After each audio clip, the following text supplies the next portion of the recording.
iman kami percaya bahwa satu, Alkitab adalah firman Allah yang diilhamkan dan tanpa salah, satu-satunya kaidah yang mutlak dan berwenang bagi iman dan perilaku manusia. Dua, Allah adalah Esa, hadir secara kekal dalam tiga oknum, Allah Bapa, Allah Putra, dan Allah Roh Kudus. Tiga, Tuhan Yesus Kristus, A, ilahi adanya, B, lahir dari seorang anak darah, C, hidup tanpa dosa, E, D, melakukan mukjizat-mukjizat, E, menebus manusia yang berdosa melalui kematiannya, F, bangkit secara badani, G, naik ke surga dan dimuliakan di sebelah kanan Allah Bapa, H, akan datang kembali ke bumi dalam kuasa dan kemuliaan untuk memerintah dalam kerajaan 1000 tahun. 4.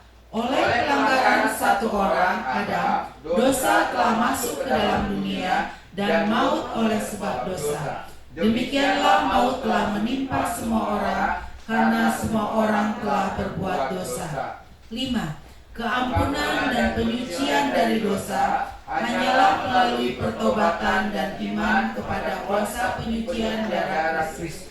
6. Pembaharuan yang dikerjakan oleh Roh Kudus mutlak perlu bagi keselamatan seseorang. 7.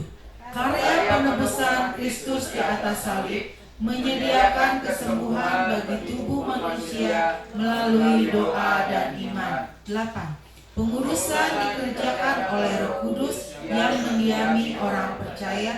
9. Baptisan Roh Kudus menurut Kisah Para Rasul 2 ayat 4 dikaruniakan kepada orang beriman yang memohon kepada Allah. 10. Pengangkatan gereja pada waktu kedatangan Kristus di awan-awan merupakan pengharapan yang bahagia bagi orang-orang percaya. 11. Kebangkitan tubuh bagi orang-orang percaya maupun yang tidak percaya, yang pertama untuk menerima hidup yang kekal dan yang kedua untuk menerima hukuman yang kekal. Visi: menjadi gereja yang sehat, kuat, dan relevan. Misi: gereja yang memfasilitasi penyehatan, penguatan jemaat, pengerja, dan hamba Tuhan. Amin, haleluya. Mari kita siapkan hati kita, kita datang menghadap Tuhan.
hormat kami persembahkan kepada Engkau Bapa dalam nama Tuhan Yesus. Terima kasih Tuhan buat hari ini kami kembali datang kepada Engkau di dalam rumah Tuhan, karena Engkau ya Tuhan yang sudah menyatakan kasih yang sempurna dan pemeliharaan Tuhan sampai 11 bulan yang lalu ya Tuhan, dalam tahun 2023 ini.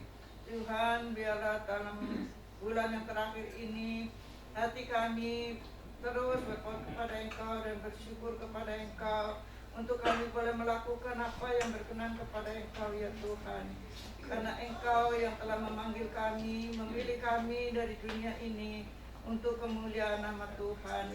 Terima kasih buat saat yang indah di mana kami boleh ada bersama ibadah di dalam rumah Tuhan.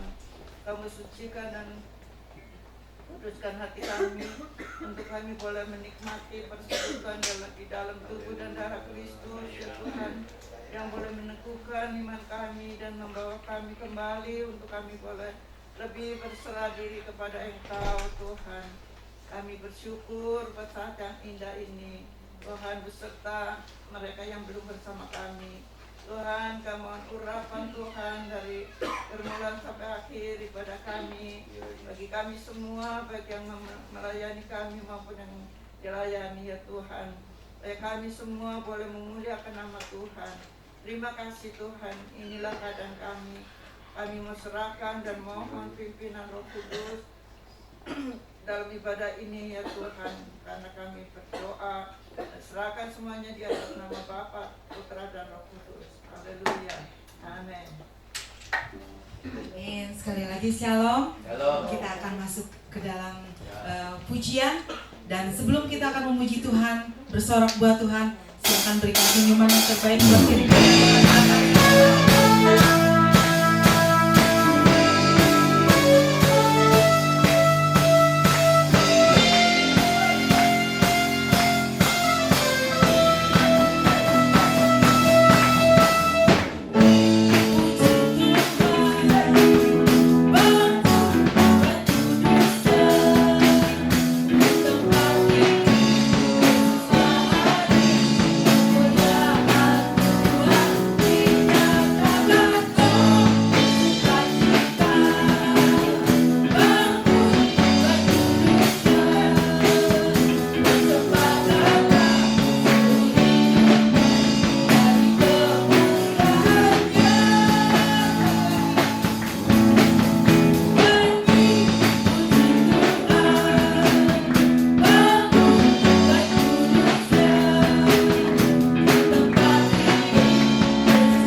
saudara, kita akan masuk ke dalam hadirat Tuhan lebih lagi.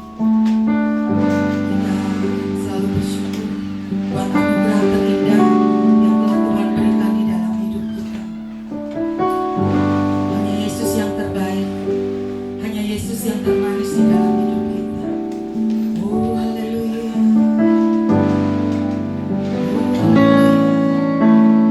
Kau hatiku Tuhan,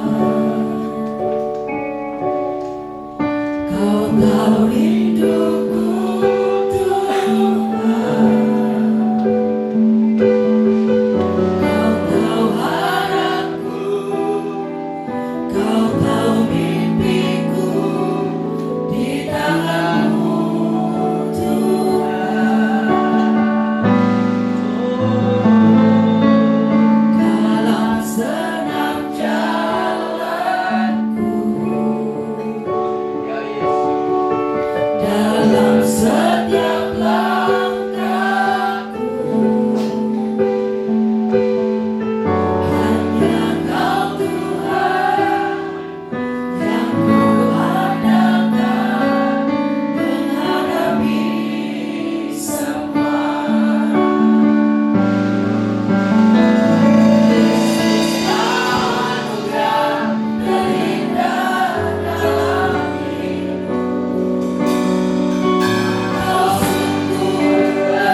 apapun tentang Engkau.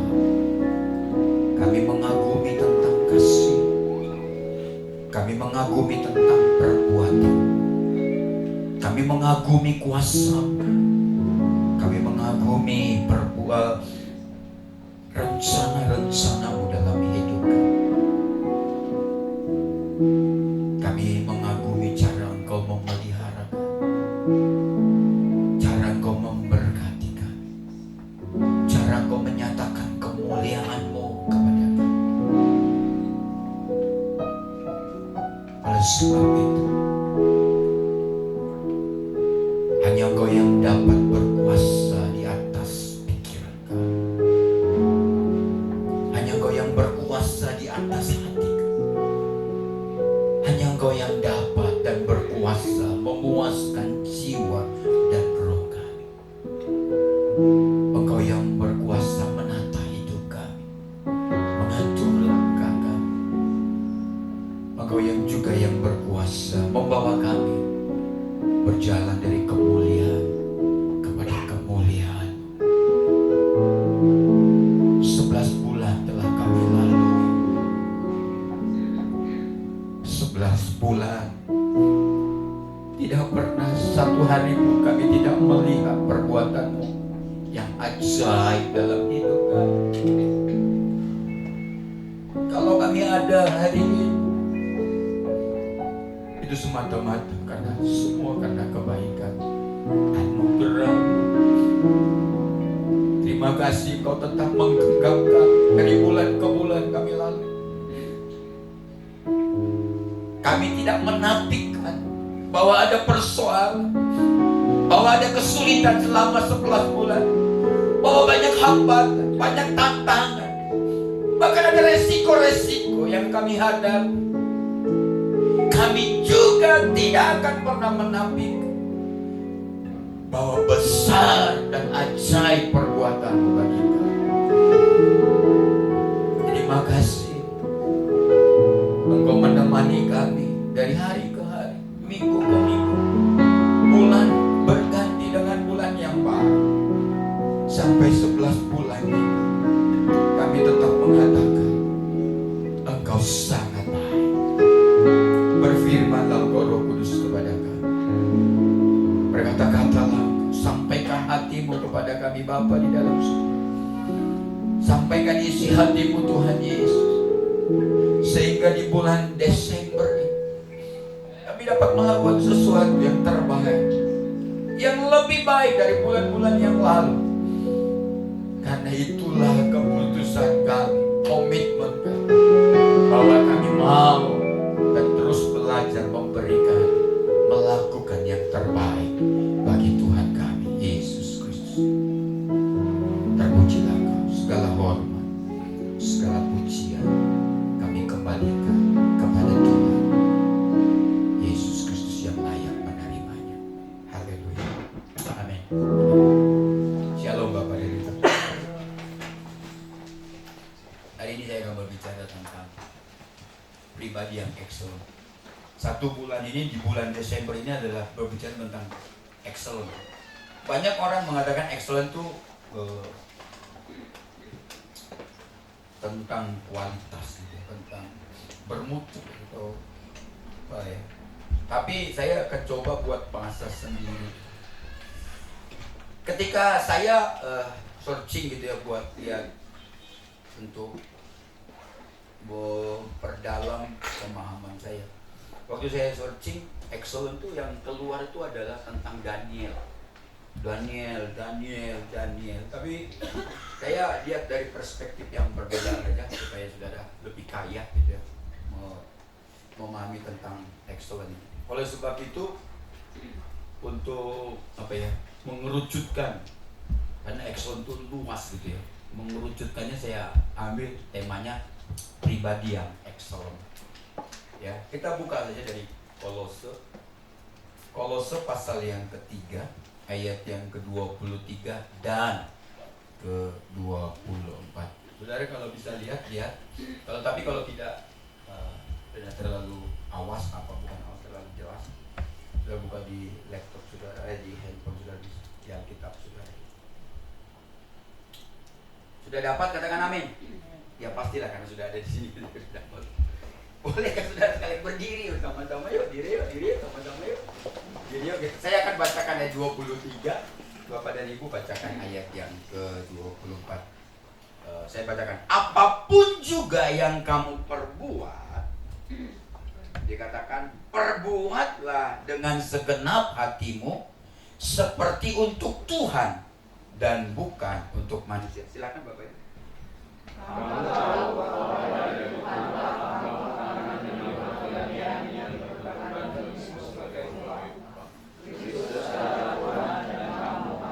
Oke, silakan dulu. Terima kasih yang sangat luar biasa dari saudara. Saya mengatakan begini, saudara. Excellent itu adalah melakukan yang terbaik. Apa yang ada di tangan saudara, lakukan, kerjakan, buat itu dengan sebaik-baiknya, gitu. Excellent itu adalah memberikan hasil di atas rata-rata. Itu excellent, saudara-saudara. Saya sering mendengar, gitu ya. Dan kadang ada orang-orang tertentu berpikir bahwa kalau berbicara tentang sesuatu yang excellent, pastilah sesuatu yang sempurna. Tapi saya berpikir setelah saya pelajari, tidak selalu excellent itu adalah sesuatu yang sempurna, saudara. Excellent itu mereka berpikir yang excellent itu pasti berasal dari hal-hal yang mewah, dari hal-hal yang mahal. Sehingga banyak orang beranggapan kalau bicara tentang yang excellent, saya nggak mungkin bisa pakai ini. Saya nggak mungkin bisa Om, karena di dalam pemikiran saya excellent itu adalah sesuatu yang mahal, sesuatu yang mewah, sesuatu yang sangat sempurna. Padahal saya bukan orang yang sempurna, gitu. Nggak mungkin saya bisa ada di sini. Tapi bagi saya, saudaraku, siapapun kita yang hadir hari ini, apapun status sosial kita, apapun status pendidikan kita, apapun pekerjaan kita, sebenarnya kita bisa excellent. Karena excellent itu menggunakan apa yang ada padamu secara maksimal, apa yang dipercayakan Tuhan kepadamu secara maksimal, apa yang ada di tanganmu secara maksimal, gitu. Mujizat, saya mengatakan mujizat selalu terjadi, saudara-saudaraku, dari apa yang ada di tangan kita, bukan dari apa yang tidak ada di tangan kita. Cara kerjanya Tuhan begitu. Oleh sebab itu, apapun yang ada di tangan kita, yang dipercayakan Tuhan, kita kerjakan. Bisnis apapun yang Tuhan mau kita lakukan, dengar ini baik-baik, saudara harus melakukannya dengan excellent, sangat baik, gitu ya. Yang kedua saya katakan, excellent itu bukanlah berbicara tentang perbuatan, tapi prinsip hidup. Jadi perbuatan itu adalah hasil dari prinsip kita yang berkata, apapun yang dipercayakan kepadaku, aku mau melakukannya dengan terbaik. Jadi bukan perbuatannya, prinsip hidup kita lah yang menghasilkan perbuatan-perbuatan yang terbaik. Gitu ya. Jadi pribadi yang excellent bagi saya tidak terganggu dengan persaingan, tidak terganggu dengan toko orang lain. Mungkin saudara, saya terganggu dengan usaha di samping saya pakai ini. Tapi kalau saudara pribadi yang excellent, tidak terganggu dengan persaingan apapun. Karena apa, saudara-saudaraku? Karena pribadi yang excellent itu, sekali lagi, apa yang sedang engkau kerjakan dan engkau lakukan dengan cara yang terbaik, dengan di atas rata-rata orang lain melakukannya, saya berpikir saudara adalah orang yang excellent. Pribadi yang excellent itu hanya dua. Saya melihat ada dua kategori. Ini harus dilakukan kalau mau menjadi seorang pribadi yang excellent. Yang pertama itu, saudara-saudaraku, orang yang disebut excellent itu terlihat dari kualitas kerjanya. Kalau saudara baca Kolose pasal yang ketiga ayat 23 tadi saudara kita baca bersama-sama, dikatakan apapun juga yang kamu perbuatlah dengan segenap hatimu seperti untuk Tuhan dan bukan untuk manusia. Ini bicara tentang kualitas kerja. Apa yang kamu perbuat, dikatakan perbuat itu sama seperti, perbuat itu dengan segenap hatimu sama seperti untuk Tuhan. Artinya begini, ketika saudara mengerjakan sesuatu dan saudara lakukan dan kerjakan sangat-sangat maksimal dan itu yang terbaik, saudara nggak malu mempersembahkannya untuk Tuhan, gitu. Karena saudara sedang melakukannya bukan untuk mereka, tapi untuk Tuhan. Jadi segala sesuatu yang kita lakukan untuk Tuhan, pastilah yang terbaik. Maksudnya begitu.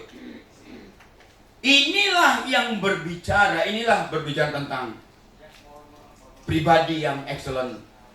Cirinya adalah terlihat dari kualitas kerjanya. Ini prinsip pertama. Saya mengatakan saudara-saudaraku, saudara lihat di ayat yang ke-24 dari kitab Kolose. Ini Paulus yang tulis ke jemaat yang ada di kota Kolose. Perhatikan ayat 24. Sebelum saya baca, saya ngomongin. Memang yang akan menilai hasil kerja kita adalah manusia. Yang melihat kerja kita itu manusia. Kalau itu di sebuah perusahaan, bos dan atasan kita lah yang melihat hasil kerja kita. Kalau saudara sedang kuliah, dosen-dosen saudara lah yang akan melihat hasil kerja saudara, tugas-tugas yang saudara lakukan. Artinya kalau saudara lihat, tetapi ingat ini, ayat 24 saudara lihat, tetapi Tuhanlah yang menentukan upahnya. Ayat 24 dikatakan dari Kolose tadi sudah kita baca. Kamu tahu, dikatakan, bahwa dari Tuhanlah kamu akan menerima bagian yang ditentukan bagimu sebagai upah. Kristus adalah Tuhan dan kamu hambanya. Jadi lihat ini, artinya Tuhan mengangkat kita, Tuhanlah yang mempromosikan kita, Tuhanlah yang menaruh kita di tempat di mana Dia kehendaki. Pertanyaannya adalah dalam konteks kualitas kerja, ketika Tuhan menaruh kita di sebuah tempat, ketika Tuhan menaruh kita di sebuah posisi, dengan ini Dia katakan, orang lain akan melihat hasil kerjamu, tapi yang memberi upah itu adalah Tuhan. Pertanyaannya nanti kita akan lihat, bro. Jadi tugas kita memastikan apa yang dipercayakan Tuhan di tangan kita. Apakah itu toko kecil, bisnis kecil, usaha kecil, pekerjaan yang dipercayakan perusahaan atau atasan atau bos kita kepada kita. Tugas kita pastikan yang kita kerjakan adalah berkualitas, di atas rata-rata karyawan yang lain. Maka dikatakan ayat 24, kamu tahu bahwa dari Tuhanlah kamu akan menerima bagian yang ditentukan bagi kamu sebagai upah. Jadi bagian kita melakukan yang terbaik. Ini prinsip pertama dari pribadi yang excellent. Contoh saudara-saudara, lihat Yusuf. Contoh dari kitab Kejadian pasal yang kedua sampai dengan ayat yang keempat. Saya akan bacakan buat saudara, dikatakan begini. Ini Yusuf sedang ada di rumah Potifar. Ayat 2 dan 3 dikatakan, tetapi Tuhan menyertai Yusuf sehingga ia menjadi seorang yang selalu berhasil dalam pekerjaannya. Maka tinggallah ia di rumah tuannya, orang Mesir itu. Lihat yang saya kasih warna kuning. Ayat 3. Setelah dilihat oleh tuannya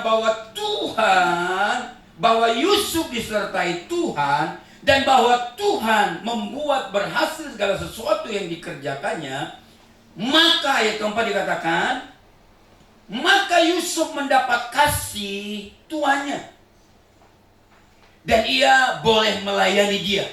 Kepada Yusuf diberikannya kuasa atas rumahnya, dan segala miliknya diserahkannya kepada kekuasaan Yusuf. Ayat 5, lihat yang saya bold atau saya kuningin. Sejak ia memberikan kuasa dalam rumahnya dan atas segala miliknya kepada Yusuf, Tuhan memberkati rumah orang Mesir itu karena Yusuf. Sehingga berkat Tuhan ada di atas segala miliknya, baik yang di rumah maupun yang di ladang. Saya mengatakan begini, saudara. Ayo kita mulai berpikir tentang Yusuf ini. Ada banyak salah menilai keberhasilan Yusuf. Mereka berkata, Pak Kennedy, jangan bandingkan saya dengan Yusuf. Kalau Yusuf itu berhasil karena dia disertai oleh Tuhan. Good, betul. Tapi cara pandang itu kurang tepat, saudara-saudara. Saya beritahu kepada saudara, saudara boleh. Dan itulah yang memang Tuhan katakan, firman Tuhan katakan. Saudara boleh mengklaim bahwa saudara disertai oleh Tuhan. Tapi orang lain bisa tahu apakah saudara disertai atau tidak. Itu dua hal yang berbeda, saudara-saudaraku. Saudara mengatakan, saya ini disertai oleh Tuhan. Memang Alkitab mengatakan, Immanuel, Yesus itu Immanuel, Allah yang menyertai saudara dan saya. Tetapi, bisakah orang lain melihat bahwa engkau disertai oleh Tuhan? Dengarkan ini baik-baik. Saya mengatakan begini. Saudara boleh klaim kalau Tuhan menyertai saudara. Tapi kalau orang lain yang melihat ada Tuhan yang menyertai saudara, itu sesuatu yang berbeda, saya katakan. Ayat yang ketiga dikatakan, Tuhan yang melihat Yusuf disertai Tuhan. Ingat saya ngomong begini. Tuhan tidak mungkin menyertai pekerjaanmu, usahamu, tokomu, bisnismu, hal-hal yang Tuhan percayakan dalam hidupmu. Tuhan tidak mungkin bukan hanya mempercayai, memberkati tokomu, bisnismu. Dengar ini baik-baik. Usahamu, pekerjaanmu, Tuhan yang bosmu percayakan kepadamu, kalau engkau mengerjakannya asal-asalan, kalau engkau melakukannya asal-asalan, bagaimana mungkin saudara-saudara ketika saudara jual makanan di kios saudara, laler ada, saudara katakan, Tuhan, kenapa kau tidak berkati kiosku, daganganku, kue yang aku jual? Tapi laler di mana-mana. Mana ada yang laler? Ketika Yusuf itu, saudara-saudaraku tahu, lihat nih, perbandingannya yang saya mau sampaikan adalah dari konteks Yusuf ini. Saudara harus begini cara memandang kitab ini. Saudara memahami bahwa saya, saudara, siapapun kita di sini, disertai oleh Tuhan. Amin. Setuju tidak? Ragukah engkau disertai Tuhan? Dengarin baik-baik. Saudara harus mengklaim. Saudara harus percaya karena Yesus mengatakan, sekalipun kita di lembah kekelaman, Tuhan sertai kita. Dengar ini baik-baik. Saudara harus percaya bahwa saudara disertai oleh Tuhan. Amin. Karena saudara disertai oleh Tuhan, itulah yang membuat saudara tidak bisa bekerja asal-asalan. Ngerti tidak? Karena saudara tahu bahwa saudara ini disertai oleh Tuhan, maka saudara akan melakukan yang terbaik. Ketika saudara melakukan yang terbaik, penyertaan itulah Tuhan yang akan memberkati saudara. Jangan dibalik. Karena saya disertai Tuhan, saya melakukan apapun, dengan cara apapun, asal-asalan pun, pasti diberkati. No! Jangan kayak gitu. Itu cara pandang. Ayat ini salah. Saudara harus mulai berkata, mengklaim ayat ini. Saya, Kennedy, disertai oleh Tuhan, Karena saya Kennedy disertai oleh Tuhan, apapun yang dipercayakan kepada Kennedy, Kennedy akan melakukan yang terbaik. Ketika saya melakukan yang terbaik, maka Tuhan menyertai pekerjaan yang dipercayakan Tuhan kepada saya. Beda, saudara. Jangan ngomongin mana kata Tuhan. Pak Kennedy ngomong bahwa saya disertai, tapi apa yang kau kerjakan asal-asalan, nggak berkualitas, semuanya masa bodoh. Saudara-saudaraku, pernah saudara makan batagor? Laknya itu ditaruh di jari-jari, tahu nggak? Masuk musim hujan, laknya ditaruh lak piring kalau dia cuci gitu. Kalau saudara di Cibadak itu apa itu ya? Enak lah gitu, ketoprak. Laknya itu ditaruh di jari-jari supaya gampang sih mungkin. Saudara tahu jari-jari itu dia jalan, becek, jalan. Piringnya yang basah, ya kasih wadahnya tempat ketoprak kita. Nah, nyaman kita saudara. Jangan ngomong gini, ini nggak berkualitas. Saudara tahu yang membedakan saya melihat saudara-saudaraku, salah satu hotel yang terbaik itu kalau toiletnya itu bagus, wangi, bersih. Langsung kita ngomong, kita yang buka pertama sekali yang kita lihat apa? Kita lihat toiletnya. Kalau ada kecoak di sana, maaf ini ada tempat berak masih kering di sana. Siapa yang mau walaupun ini Pak ini bintang 5. Jangankan bintang 5, bintang 7, puyer 66, saya nggak akan terima. Nggak mau, saudara-saudara.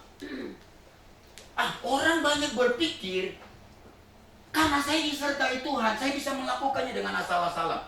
Ini bukan cara prinsip yang dibuat oleh Yusuf. Lihat nih, ketika dia menyadari bahwa dia disertai Tuhan, ketika Potifar mengatakan sapu halaman kita, ya sapu dengan yang terbaik. Pel rumah kita, dipel dengan cara yang terbaik. Kan beda kalau sudah lihat tukang-tukang di gereja, di tukang-tukang kita. Dia pasang genteng 10, merokok. Dia pasang 10 lagi merokok. Ini bukan kualitas kerja yang baik. Ketika saudara lihat, seharusnya loh, ketika saudara pasang semuanya, saudara istirahat di atas rata-rata. Kalau sama saja, saya ini anak Tuhan pakai ini. Di sana tukang yang nggak anak Tuhan, di sini tukang anak Tuhan. 10 genteng dia pasang merokok, di sini juga 10 genteng dipasang merokok. Apa bedanya? Itu bukanlah kualitas yang di atas rata-rata. Saya mau mengatakan saudara-saudaraku dengar ini. Ingat, Tuhan tidak mungkin menyertai. Tuhan tidak mungkin memberkati apa yang kita kerjakan kalau yang kita kerjakan dengan asal-asalan. Ini berlaku dengan usaha kita, berlaku dengan bisnis kita.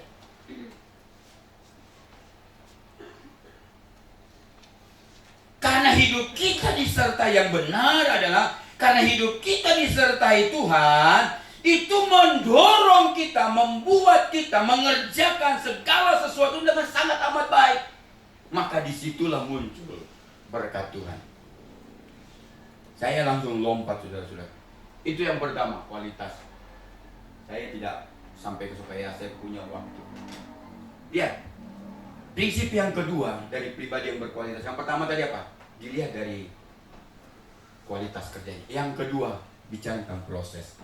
Lihat Lukas pasal 16 ayat 10. Barang siapa setia dalam perkara-perkara kecil, ia setia juga dalam perkara-perkara besar. Dan barang siapa tidak benar dalam perkara-perkara kecil, ia tidak benar juga dalam perkara-perkara besar. Oke, saya buat slide saya, saudara. Lihat ini. Ini prinsip yang kedua. Dikatakan ketika baca ayat ini baik-baik, dikatakan ketika Tuhan mempercayakan di tangan kita hanya kecil, berbeda dengan yang dipercayakan di tangan orang lain. Dengar ini baik-baik, saudara. Jangan langsung marah. Tuhan, kenapa dia dipercayakan yang besar di tangannya sedangkan saya yang kecil? Ini bukan prinsip dari pribadi yang excellent.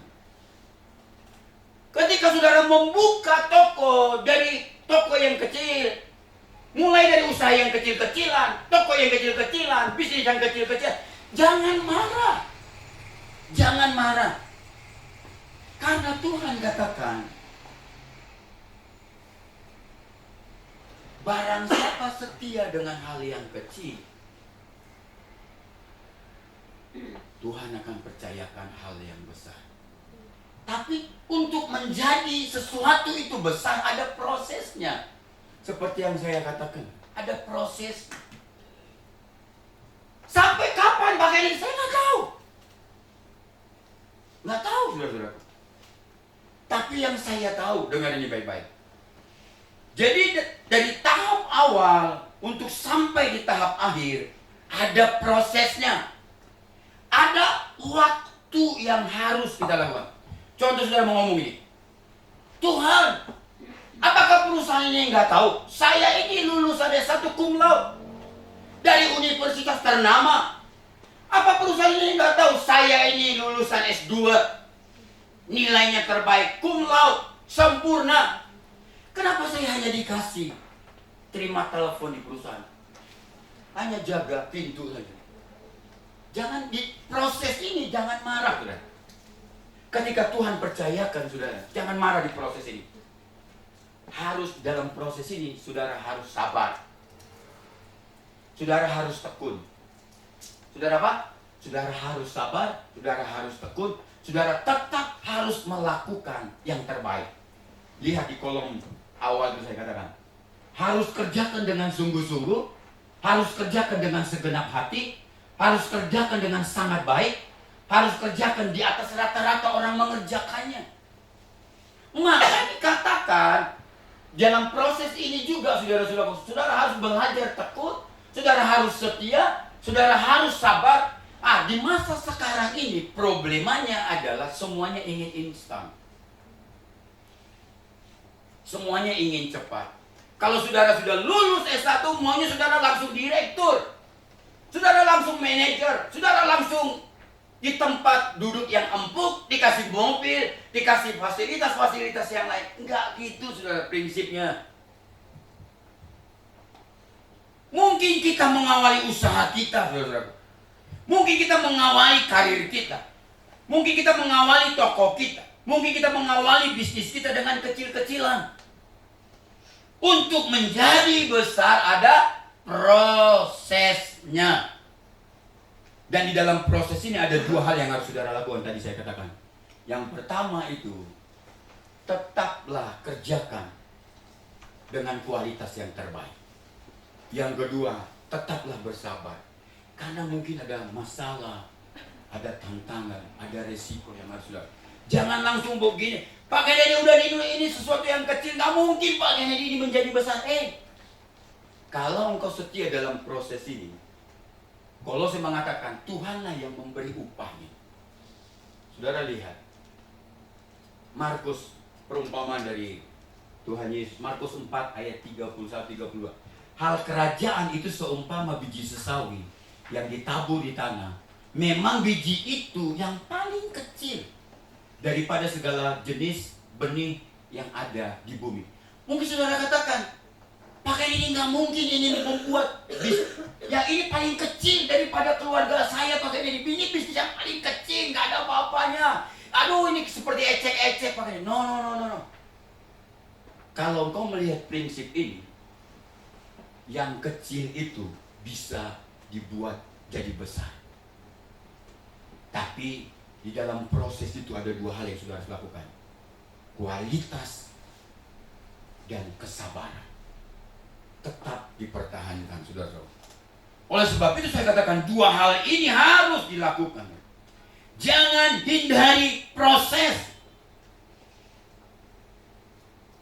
Saat tahap proses, jangan pernah mengurangi kualitas kerja. Kadang yang kita kurangi ketika proses ini, kita mulai dari toko kecil, bisnis kecil, kita ngomong, nggak mungkin kapan ini bisa besar. Prosesnya harus kita tunggu, saudara-saudaraku. Oleh sebab itu dikatakan, untuk sampai di ayat 32 itu prosesnya panjang. Tetapi apabila ia ditabur, lihat, ini bicara tentang kualitas kerja. Ditabur di tempat tanah yang berkualitas, yang sehat, kita rajin menyiraminya, kita rajin kasih pupuknya, kita rajin membersihkannya supaya rumput-rumput liar tidak merusaknya. Tetapi apabila ia ditabur, ia tumbuh menjadi apa? Lebih besar. Ada prosesnya, saudara-saudaraku. Oleh sebab itu saya katakan, saudara-saudaraku, ingat, yang kecil dari perumpamaan ini akan tumbuh menjadi besar. Jangan pernah menyepelekan hal kecil yang ada di tangan saudara, yang mungkin saudara sudah mulai. Karena Tuhan dapat membuat bisnis yang kecil itu, toko yang kecil itu, usaha yang kecil-kecilan itu menjadi sangat besar. Warung yang kecil itu bisa menjadi sangat besar, bisa berubah menjadi toko yang besar. Mungkin di tempat kerja saya katakan, kamu hanya dipercayakan mengerjakan hal-hal yang kecil, mengerjakan hal-hal yang tidak berguna, tidak sebanding dengan pendidikan saudara. Tapi Tuhan mau engkau tetap setia dan kerjakan dengan yang terbaik. Sekalipun orang tidak melihat kita, bos kita tidak melihat, atasan kita, rekan kerja kita tidak melihat, tapi Tuhan melihat, dan dialah yang menentukan kita diangkat atau tidak. Saudara lihat kitab Kejadian pasal 39. Ini bicara tentang Yusuf dari penjara itu dalam prosesnya diangkat ke dalam istana. Coba, Yusuf tidak ada di dalam penjara, justru di dalam penjara masa depan Yusuf ada di istana. Kadang kita ngomong, ini bisnisnya gak berkembang.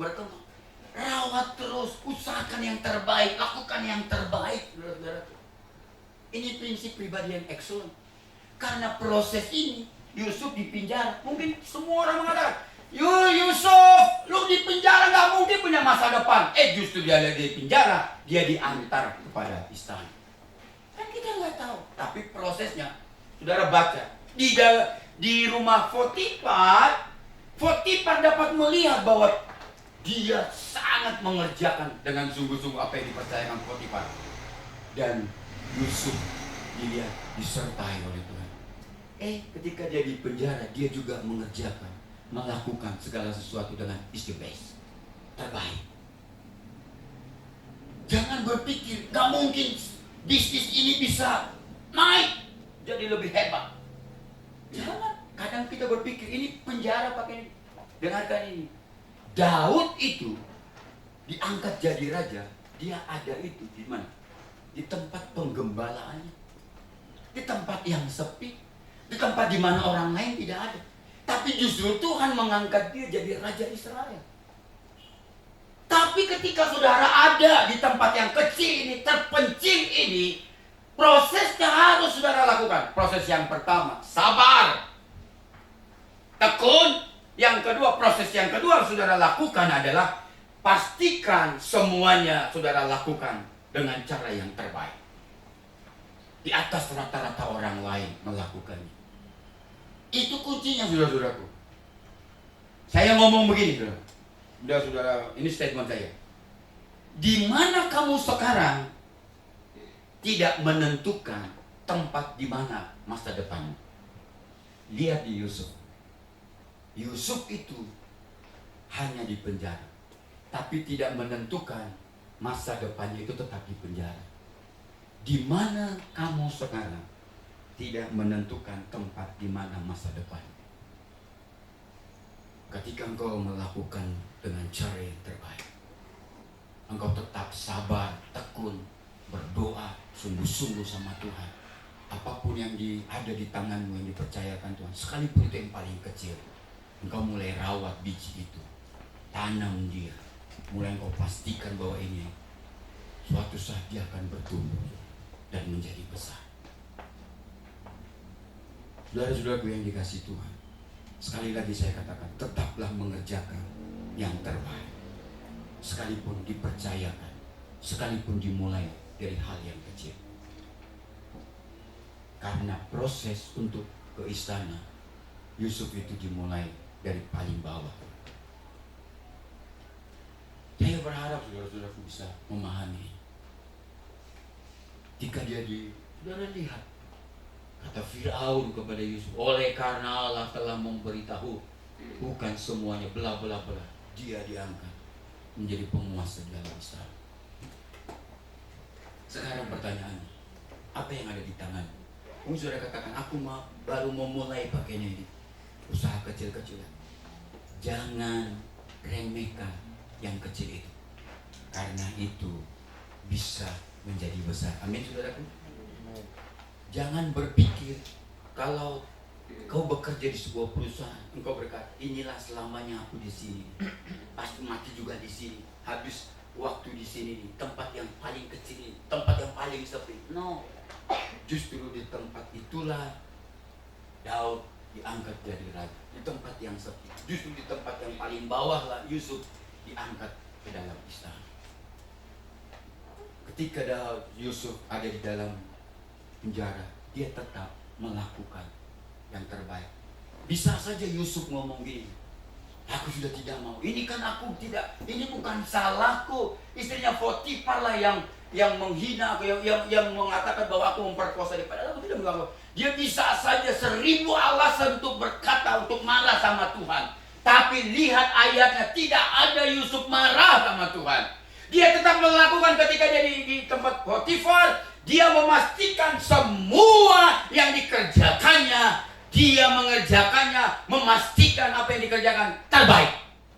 Ketika dia ada di dalam penjara, kepala penjara meminta dia mengerjakan sesuatu, dia kerjakan dengan sungguh-sungguh di atas rata-rata orang-orang yang ada di dalam penjara itu.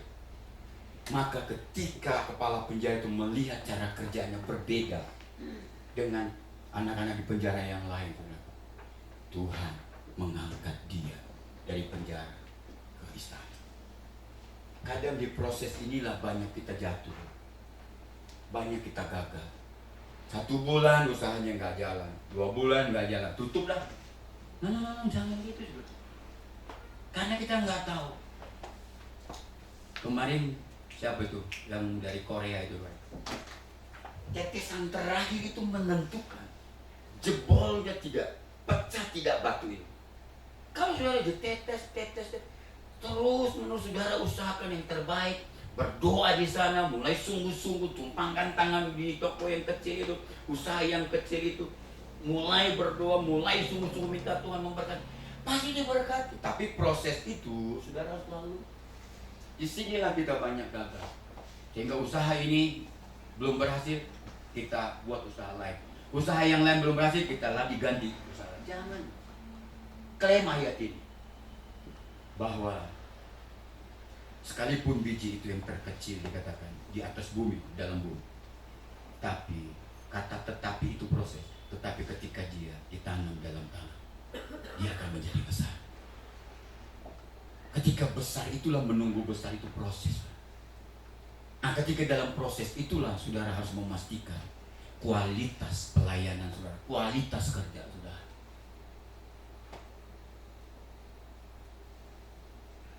Karena apa? Alasannya karena aku disertai Tuhan, maka semua yang harus aku lakukan, yang dipercayakan kepadaku, aku harus melakukannya dengan cara yang terbaik. Ini excellence. Banyak mahasiswa, banyak anak-anak muda sekarang ngomong, Pak Kennedy, saya ini lulusan dari kampus yang gak terkenal. Malah justru banyak lulusan dari kampus itu banyak pengangguran, Pak Kennedy. Saya mah gak berharap banyak, harus berharap banyak. Karena saya mengatakan, di mana kamu sekarang berada tidak menentukan di mana masa depan. Yusuf itu berada di penjara, tapi dia bisa ada di dalam istana, jadi penguasa istana. Tapi pastikan kualitas hidup dan kualitas kerja. Karena ketika ketika kualitas kerja kita luar biasa, Tuhan dikatakan di Kolose tadi, Tuhanlah yang akan memberi upah. Kapan kita diangkat ke istana? Kapan biji itu bisa jadi besar? Kapan yang kecil itu dipercayakan kita menjadi kepercayaan yang besar? Itu ada waktunya. Kapan saya tidak tahu, tapi pasti Tuhan akan lakukan dengan cara yang terbaik. Itu saja yang ingin saya sampaikan. Dari cerita ayat 21, ada 5 menit lagi. Dari ayat 21, 23 saudara lihat tadi. Di sini kita bisa melihat kembali Tuhan menyertai Yusuf. Dan Yusuf tetap memberikan yang terbaik ketika dia dimasukkan ke dalam penjara. Padahal Yusuf punya segala macam alasan untuk marah sama Tuhan. Tetapi ia tidak marah. Dia punya 1000 alasan untuk dendam sama Potifar dan istrinya. Justru dia tidak melakukannya. Justru sebaliknya, Yusuf tetap melakukan yang terbaik. Maka ketika genap waktunya, Tuhan angkat dia dari penjara. Kemana? Ke dalam istana. Setia dalam perkara kecil, Tuhan akan pastikan engkau mendapatkan perkara besar. Dari benih yang kecil, ketika kau mulai tanam dia, rawat dia, sabar, lakukan yang terbaik, benih yang kecil itu akan menjadi pasti besar. Pribadi yang excellent dengan yang pertama terlihat dari apa? Kualitas kerja. Yang kedua terlihat dari kesetiaannya di dalam proses. Dengar, tidak semuanya hidup yang dipercayakan oleh Tuhan itu instan dampaknya langsung. Tapi kerap kali Tuhan melakukan sebuah proses. Karena di dalam proses itulah kita semakin berkualitas kepada Tuhan. Mari kita tundukkan kepala kita. Sebelum saya undang pada petugas perjamuan, saudara tundukkan kepala. Sebelum kita naikkan pujian yang disediakan, saya mau ingin beritahukan kepada saudara. Hari ini mungkin saudara berkata, pakai ini. Saya sudah putus asa. Saya sudah mulai menutup bisnis yang kecil. Karena saya berpikir ini tidak mungkin bisa jadi besar. Dengar ini baik-baik, saudara. Apa yang dipercayakan Tuhan di tanganmu, dari situlah Tuhan bekerja membuat besar. Tapi ketika engkau dipercayakan sesuatu yang mungkin paling kecil dari semua yang lain, paling sederhana daripada yang lain,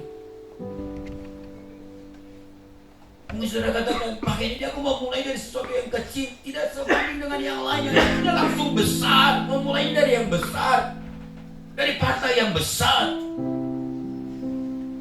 Bukan cara dari mana kita mau mulainya, saudara-saudara.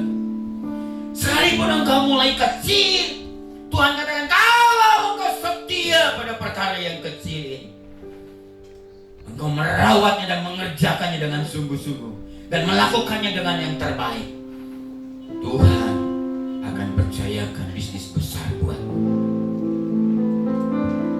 Kalau tokomu mulai yang dari kecil, engkau mulai melakukannya dengan cara yang terbaik, mulai melibatkan Tuhan, mulai sungguh-sungguh di sana. Tuhan panggil, mulai engkau memanggil Tuhan, engkau mulai memastikan semua yang ada di tokomu adalah yang terbaik, tempatnya terbaik, maka Tuhan akan percayakan toko yang terbesar. Kalau kau mengatakan, pakai ini di usiaku seperti ini, perusahaan mempercayakan aku, bertahun-tahun hanya mempercayakan aku di tempat yang seperti ini. Dengar ini baik-baik. Tempatmu yang sekarang ini tidak menentukan tempatmu di masa depan. Mungkin engkau berkata, tempat itu seperti penjara bagimu. Kalau aku keluar dari tempat kerja itu, Aku nggak punya uang pakai ini. Jadi mau tidak mau aku harus datang, aku harus kerjakan. Jangan berprinsip seperti itu, saudara. Di tempat Potifar, di rumah Potifar, Yusuf melakukan yang terbaik. Di penjara Yusuf memastikan apa yang dia kerjakan yang terbaik. Itulah yang menghantar dia sampai ke istana. Kerjakan yang terbaik. Sekalipun bosmu, atasanmu, rekan kerjamu tidak melihatmu. Tapi ingat, Kolose tadi dikatakan, Tuhan yang memberi upah di atas kualitas kerjamu. Tugasmu adalah apapun yang dipercayakan Tuhan di tanganmu, kerjakan dengan cara yang terbaik. Tugas Tuhan menjadikan yang kecil ini menjadi mempercayakan yang besar kepada. Dua prinsip dari pribadi yang excellent ini, ayo lakukan, saudara-saudara. Jangan hindari proses, jangan lari dari proses. Mungkin 1 bulan, mungkin 1 minggu, daganganmu, usahamu tidak menghasilkan apa-apa. Jangan marah sama Tuhan. Jangan bersungut-sungut sama Tuhan. Mungkin seperti biji yang saudara tanam, saudara tunggu-tunggu untuk dia bisa berbulir dan muncul, terlalu mungkin lama. Tapi pastilah dengan ini, pasti suatu saat, pasti biji yang kau tanam akan muncul keluar. Jangan langsung marah-marah sama Tuhan. Tuhan ini kejam. Saudara mungkin katakan, di mana Tuhan? Masa 1 bulan 2 bulan ini bisnis juga menghasilkan apa? Dengar ini baik-baik. Mulai dari poin pertama, mulai rapikan bentuk usaha, mulai semua kualitas di dalam bisnis, mulai yang terbaik. Karena dari sanalah Tuhan akan memberi upah. Persoalannya adalah berapa banyak kita bekerja supaya orang lain lihat hasil kerja kita, supaya bos kita lihat hasil kerja kita, supaya atasan kita lihat hasil kerja kita, dosen kita bisa lihat hasil kerja tugas-tugas kita. Tapi Tuhan katakan, gak usah perhatikan itu, tetap kerjakan, karena yang melihatnya, yang memberi upah, yang menentukannya Tuhan, bukan bosmu. Ketika Tuhan mengangkat engkau ke istana, tidak ada satupun yang sanggup menurunkan engkau, tetapi dalam penjara.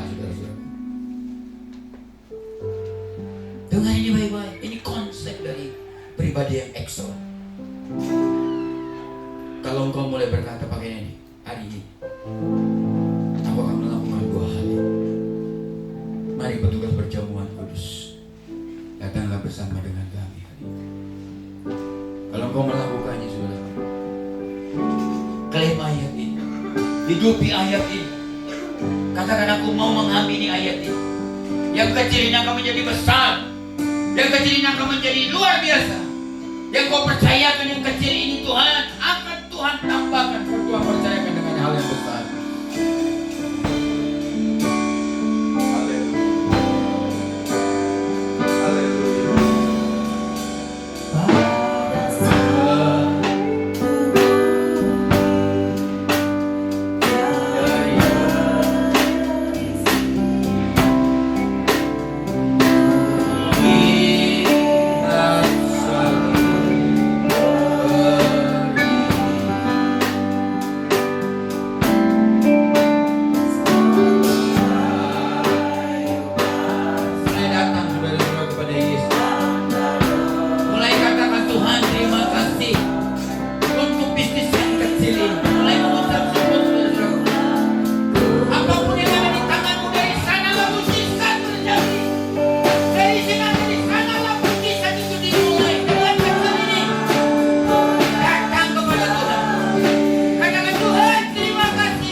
sudah dengar firman Tuhan hari ini tentang pribadi yang excellent. Dikatakan saudara harus itu terlihat dari kualitas kerja saudara. Bukan seberapa besar Tuhan mempercayakan ke tanganmu, tapi bagaimana yang Tuhan percayakan itu engkau kerjakan dan lakukan dengan cara yang terbaik. Itulah yang membawa ke tempat yang lebih besar. Pribadi yang excellent terlihat dari kesabarannya. Pribadi yang excellent terlihat dari ketekunannya.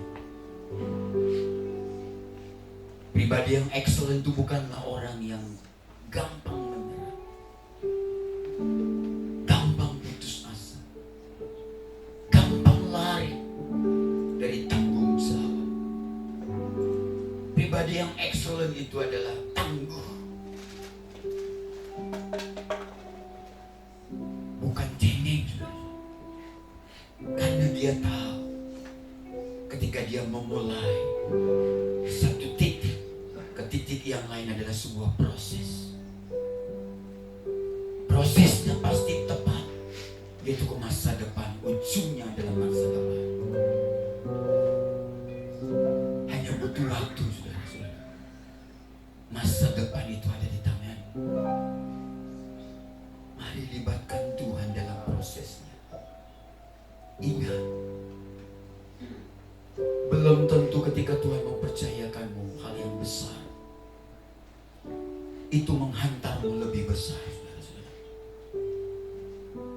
Tapi Tuhan katakan ketika dia percayakan kecil, engkau kerjakan dengan sungguh-sungguh. Hasilnya berkualitas. Itulah yang membawa engkau kepada yang besar. Bapak, hari ini di tangan kami sudah ada roti yang adalah tubuh. Di tangan kami juga sudah ada cawan yang adalah darah. Hari ini kami mau diteguhkan, firman Tuhan yang diteguhkan dengan perjamuannya, sehingga kami dengan sebuah semangat, sebuah motivasi menggerakkan, mendorong kami dimanapun kami berada. Kami mau melakukan yang terbaik. Angkatlah roti yang melambangkan tubuh Tuhan.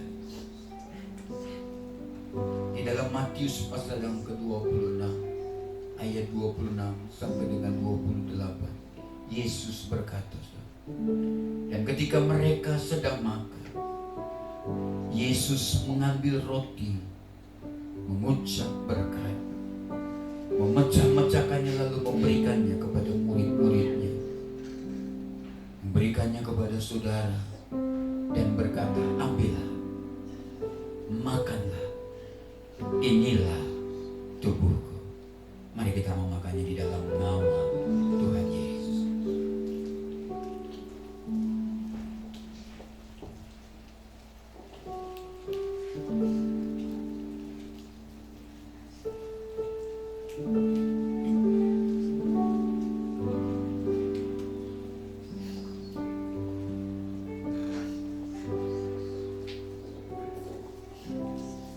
Kalau engkau sudah memakan, angkatlah cawanmu di hadapan.